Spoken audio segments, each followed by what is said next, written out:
지난주에는 저희가 야외 예배 가서 다른 말씀 좀 나누었고요. 지지난주에 사도행전 19장 말씀을 함께 나누었습니다. 네, 오늘 한 번 더 19장 말씀을 좀 나누도록 하겠습니다. 여러분, 사도행전 19장은 바울이 에베소 지역에서 그리스도의 복음을 전한 내용을 소개하고 있습니다.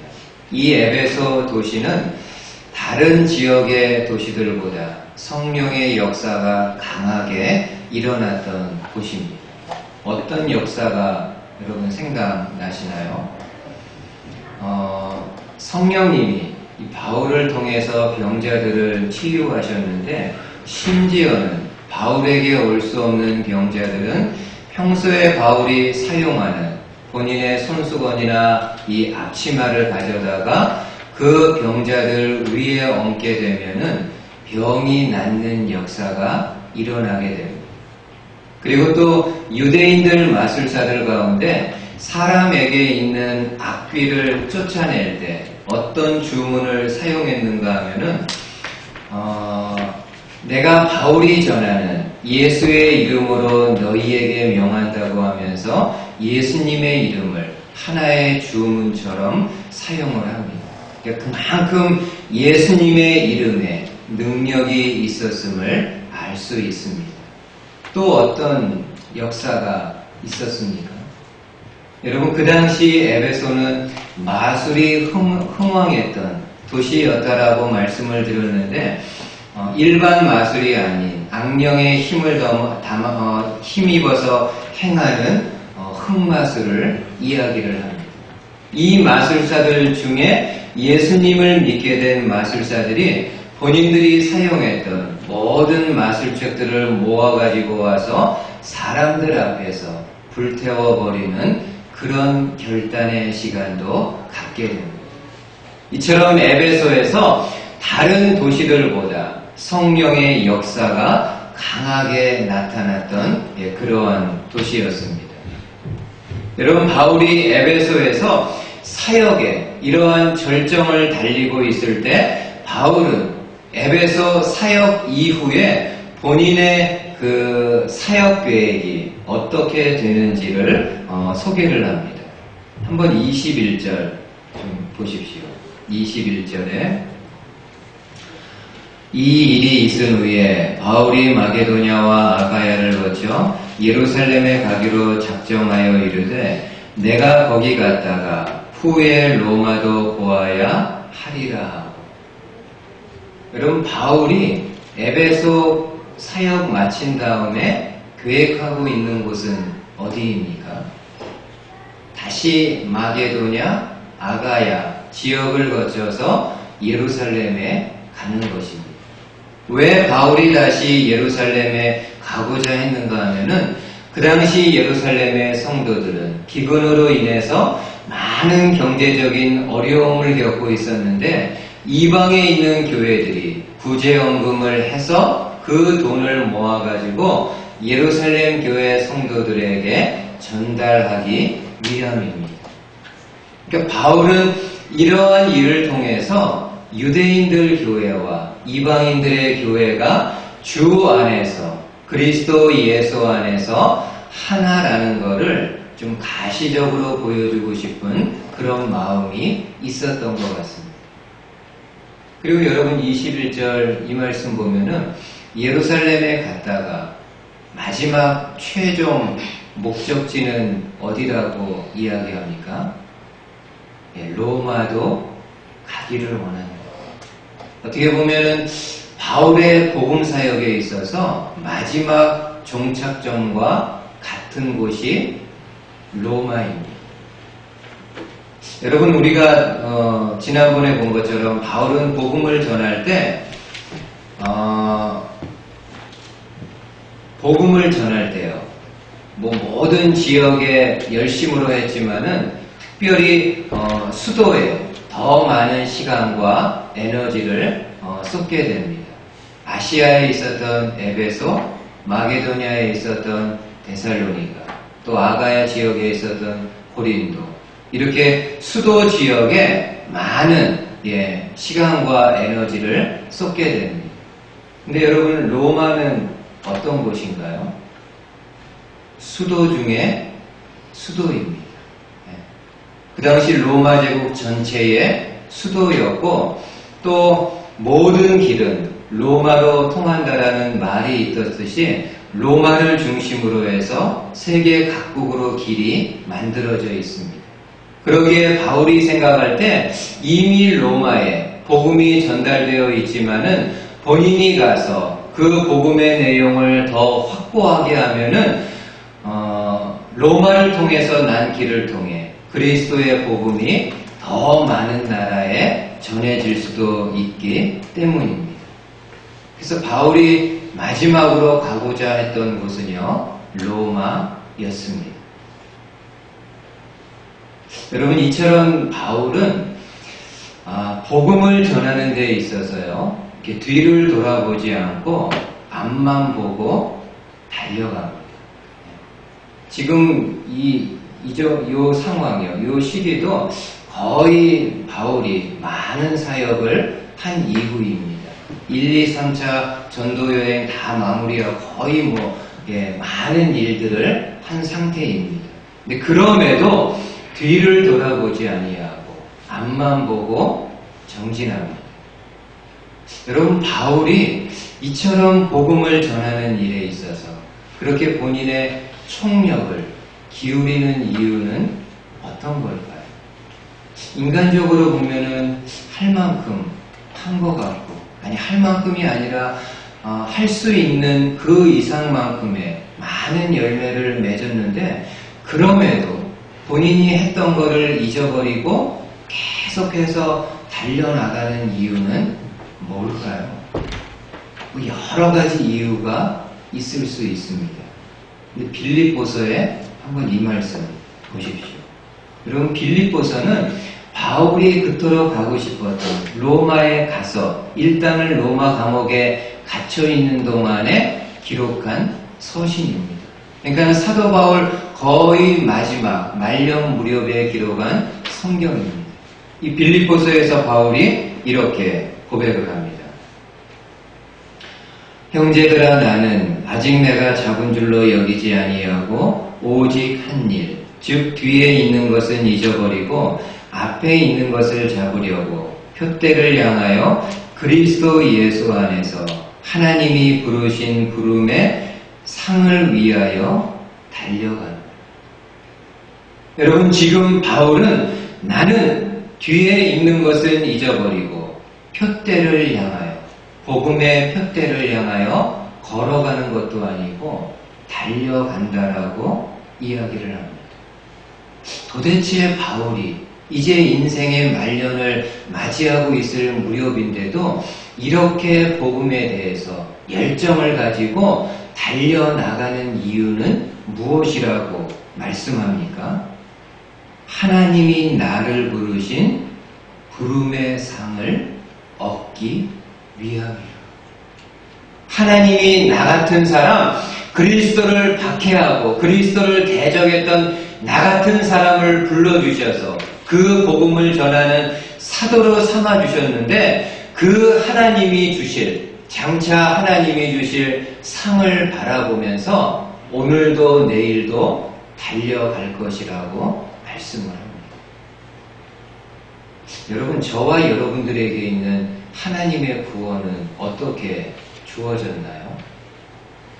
우리가 노력해서, 우리가 어떤 선을 쌓아서 하나님의 구원을 얻지 않았습니다. 우리에게 있는 구원은 전적으로 우리가 예수 그리스도를 진심으로 믿음으로 얻어진 것입니다. 그러면은 하나님이 주시는 상은 어떻습니까? 하나님이 주시는 상은 어떻게 받을 수 있나요? 이 땅에서 저와 여러분들이 예수님의 제자로 어떠한 삶을 살았느냐에 따라서 각각에게 주어지게 됩니다. 그만큼 이 땅에서 주를 위해서 헌신하고 희생했던 사람들에게는 그만큼의 하나님이 주시는 상급이 있음을 말씀합니다.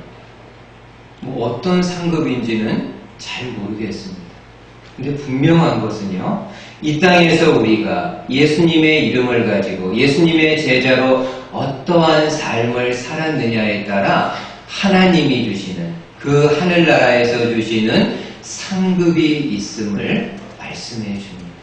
지금 사도 바울은 장차 내가 이 세상에서는 받을 상이 없다 할지라도 장차 하나님을 대면했을 때 그 하나님 나라에서 받을 영광스러운 상급을 바라보면서 노년의 몸이지만 오늘도 복음을 향해 달려가고 내일도 그 복음을 향해 전진할 것을 이야기합니다.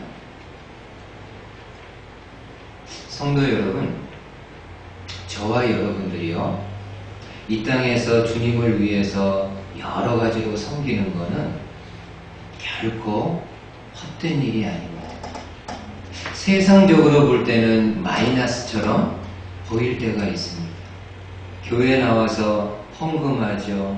또 11조 하죠. 감사헌금하죠. 그러니까 인간적으로 세상 기준으로 보면은 내 어카운트에서 돈이 줄줄 새 나가는 것처럼 마이너스가 되는 것처럼 보일 수 있습니다. 내가 가지고 있는 힘과 에너지, 교회에서 혹은 주를 위해서 막 이렇게 사용하고 봉사하는 거 세상 관점으로 볼 때는 참 득도 안 되는 어리석은 일처럼 보일 수 있습니다. 그러나 주님은 말씀합니다. 이 땅에서 우리가 예수님을 믿는 제자된 모습을 가지고 그러한 수고, 그러한 헌신, 그러한 희생의 모습 다른 사람들 보지 않는다 할지라도 하나님은 감찰하시면서 하나님만이 주실 수 있는 영원히 썩지 않는 하늘의 상급이 있다라고 말씀해 주십니다. 우리가 잘 알고 있는 이야기 중에 이런 이야기 있습니다. 한 사람이요, 천국에 가게 되었습니다. 그러자 베드로가 그를 반갑게 맞이하면서 천국의 이곳저곳을 소개해 줍니다. 그리고서는 이 사람이 천국에서 머물 수 있는 이 사람의 집을 데려다 줍니다. 근데 이렇게 이 사람이 천국 이곳저곳을 다니는데 정말 화려하고 너무 아름답고 귀한 집들이 곳곳에 있습니다. 이 사람 생각하기를 나도 저런 집에서 살겠지 하는 마음으로 길을 가게 됩니다. 근데 그런 집들 다 지나가고요, 아주 작고 어떻게 보면은 다른 집들에 비해서 좀 초라해 보이는 작은 집에 도착합니다. 베드로가 이 사람에게 말합니다. 이곳이 바로 당신의 집입니다. 그러자 이 사람이 화가 나가지고요, 베드로에게 항의합니다. 아니, 내가 천국에 와서까지 이렇게 차별을 받을 수 있는가? 누구는 저렇게 아름다운 집에 살고 왜 나는 이 작고 초라한 집에 살아야 됩니까? 그때 베드로가 이렇게 말했다고 하죠. 이 집은 당신이 살아있을 때 하늘나라에 보내온 자재를 가지고 만든 것이라고 이야기를 합니다. 여러분, 이 이야기는 액면 그대로 우리가 다 받을 수 있는 것은 아니지만은 한 가지 중심 내용은 있습니다. 우리가 구원받은 사람으로 이 땅 살아가게 될 때 어떠한 마음, 어떠한 모습, 어떠한 행실을 가지고 살았느냐에 따라서 그 하나님 나라에서 우리에게 주어지는 분명한 상급이 있고 그 상급에는 분명한 차이가 있다라는 메시지입니다. 오늘 저와 여러분들이 세상 살아가면서 단지 내가 구원받은 것으로만 자족하고 구원받은 것으로만 기뻐하고 끝나는 것이 아니라 사도 바울처럼 장차 하나님 나라에서 얻게 될 하나님의 상급을 바라보면서 오늘도 내일도 내 생명 끝나는 날까지 주를 위해서 좀 더 헌신하고 좀 더 희생하면서 하늘나라에 귀한 예물들, 귀한 자재들을 많이 쌓을 수 있는 저와 여러분들 되실 수 있기를 주의 말씀으로 축복을 드리겠습니다. 두 번째로 여러분 바울이 에베소에서 사역할 때 우리가 나눈 것처럼 참 많은 귀한 역사들이 일어났습니다. 근데 3년 동안 있으면서 늘 좋은 일만 있었던 거는 아닙니다. 참 가슴 아픈 일도 있었습니다. 특별히 오늘 본문은 바울이 에베소에서 겪은 가장 큰 아픔, 가장 큰 어려움을 소개하고 있는데요. 그 사건은 바로 데메드리오 사건입니다. 아주 유명한 사건, 역사 기록에도 나와 있는 사건입니다. 여러분, 예나 지금이나 어떤 지역에는요, 그 지역을 대표하는 명소가 있습니다. 미국을 보면은 네바다주 같은 경우는 아마 가장 이름난 명소는 라스베가스겠죠. 수많은 관광객들이 라스베가스를 방문합니다. 그 아리조나주는 어땠을 것 같습니까? 여러 국립공원들이 있는데 그 내셔널파크 중에서도 그랜드 캐년이 아마 가장 큰 명소이지 않을까 생각을 합니다. 플로리다 같은 데는 디즈니 월드 이런 데가 관광객들이 많이 찾는 명소이지 않을까 생각을 합니다. 여러분, 이 당시 에베소에도요, 아시아의 수도인 에베소에도 명소가 있었습니다. 그 명소는 아데미 신전이었습니다. 이 아데미 신전은 아데미 여신을 위해서 봉헌한 신전이었습니다. 아데미는 라틴어로 디아나라고 부르고 영어로는 우리에게 익숙한 다이아나라고 발음을 합니다. 여러분, 이 아데미 신전은 그냥 그렇고 그런 여러 지역에 있었던 신전들 중에 하나가 아니라 세계 7대 불가사의 중 하나로 들어갑니다. 오늘날 세계 7대 불가사의 건축물들이 있는데 그 중에 하나로 바로 에베소에 있는 아데미 신전이 들어갑니다. 그만큼 아름답고 그만큼 웅장한 신전이었음을 알 수가 있습니다. 여러분, 이러다 보니까는요, 에베소에 아데미 신전이 있다 보니까는 매년마다 각지에 있는 수많은 사람들이 이 에베소를 방문합니다. 아데미 신전 보는 거 당연하고요. 지난번 이야기한 대로 흑마술이 유행했던 곳이기 때문에 신전도 보고 마술도 보고 수많은 사람들이 에베소에 매년 방문을 합니다. 그리고 아데미 신전 주변에는 많은 상권이 형성되어 있습니다. 여행객들을 위해서 음식을 파는 사람들, 또 숙박을 제공하는 사람들. 근데 그 상권, 비즈니스 존에서 가장 많은 돈을 버는 사람들이 누구였는가 하면은 아데미의 응감실에 있는 사람들입니다.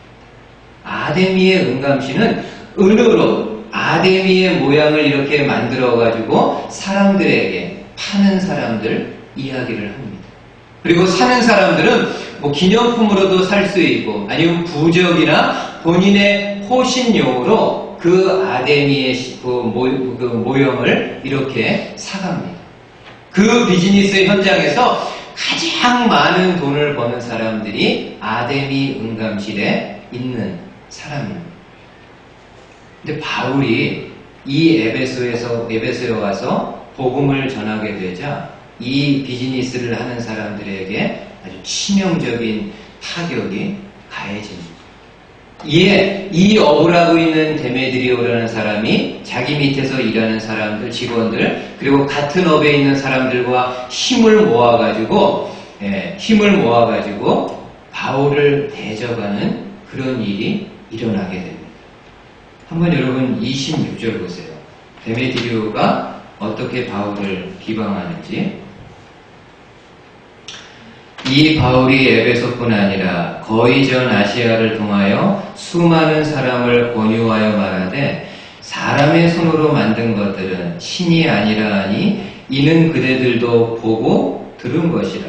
우리의 이 영업이 천하여질 위험이 있을 뿐 아니라 큰 여신 아데미의 신전도 무시당하게 되고 온 아시아와 천하가 위하는 그의 위엄도 떨어질까 하노라 하더라.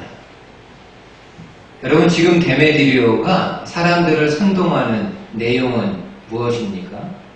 우리가 이 비즈니스를 통해서 지금까지 풍족한 생활을 해왔는데 바울이라는 사람이 와서 사람들에게 가르치기를 사람이 손으로 만든 것은 한낱 우상에 지나지 않는다.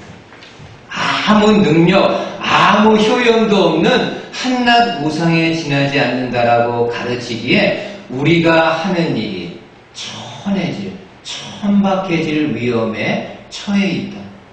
그리고 우리가 태어나서 지금까지 이 아데미 여신을 최고의 여신 중에 하나로 믿고 섬기고 있는데 우리가 믿고 있는 아데미가 무시를 당하게 되었다라고 이야기를 합니다. 그러자 사람들이 그 이야기를 듣고는요, 다 들고 일어납니다. 본인들의 그 경제적인 부분도 걸려있게 되면 막 사람들이 다 들고 일어납니다. 그리고 바울을 잡으려고 혈안이 되었는데 다행히 바울을 잡지 못하고요. 바울과 함께 있었던 가이오와 아리스다고라는 사람을 대신 붙잡아가지고 연극장으로 미친 듯이 끌고 들어갑니다. 수많은 사람들이 연극장 안에 모여서 소리를 지르고 있습니다. 이 두 명의 사람들 정말 죽을 수밖에 없는 그런 상황입니다. 나중에 바울이 그 소식을 듣고는 본인이 연극장으로 들어가려고 하지만은 제자들이 만류하고 또 평소에 바울과 친분이 있었던 에베소의 관리들이 바울을 만류해서 연극장 안에는 들어가지 못합니다. 그래서 결국 바울은요, 이 데메드리오 사건으로 인해서 더 이상 에베소에 머물러 있지 못하고 에베소를 떠나는 그런 아픔을 겪게 됩니다.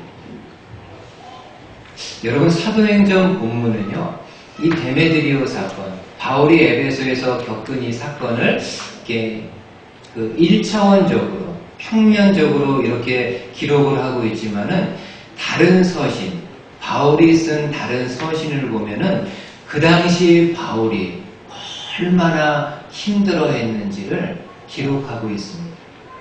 한번 여러분 고린도후서 이 말씀 보세요. 고린도후서에서 바울은 이 당시 에베소 데메드리오 사건을 생각하면서 이렇게 기록을 합니다. 형제들아, 우리가 아시아에서 당한 환난을, 여기 아시아는요 에베소를 이야기합니다.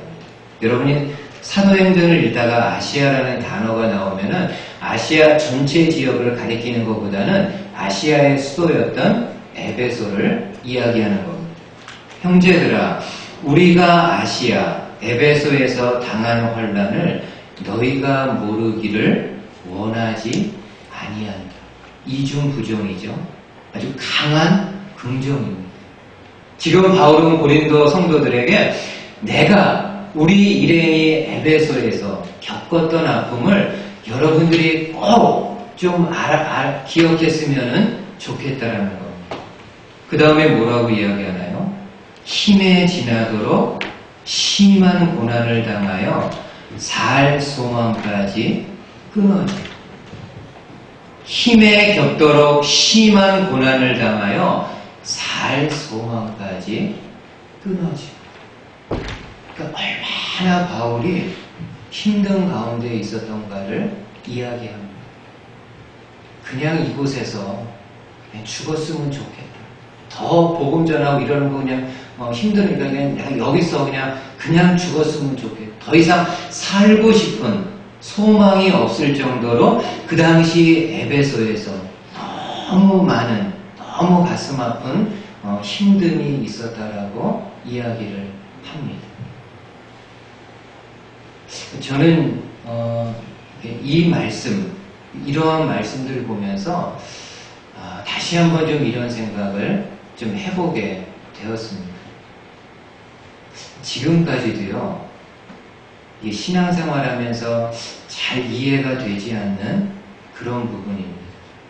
어떤 건가 하면은 신앙생활을 참 잘하는 사람, 정말 참 신앙생활 잘하려고 애쓰고 노력하는 사람이 이런저런 많은 어려움을 겪는다라는 것입니다. 솔직히 저와 여러분들 생각은 어떻습니까?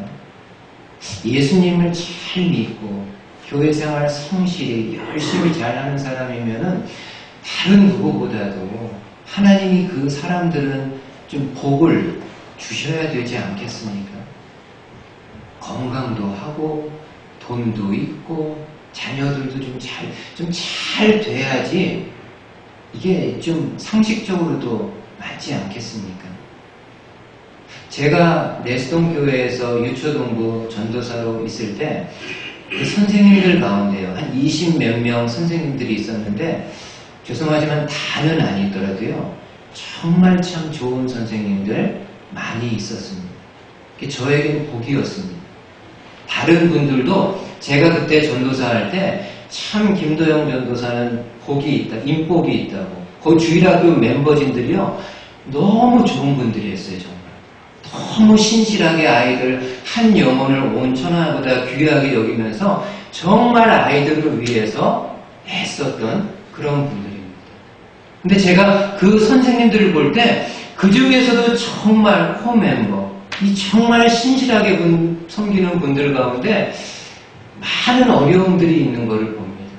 몸도 이런저런 질병에 걸리고 또 하는 사업마다 잘 이렇게 풀리지 않고 그런 모습 보면서 제가 참 마음으로 너무 이게 안타까운 거예요. 그리고 그분들을 위해서 제가 기도하지 않습니까? 그리고 기도할 때마다 하나님 앞에 솔직히 이렇게 한탄합니다.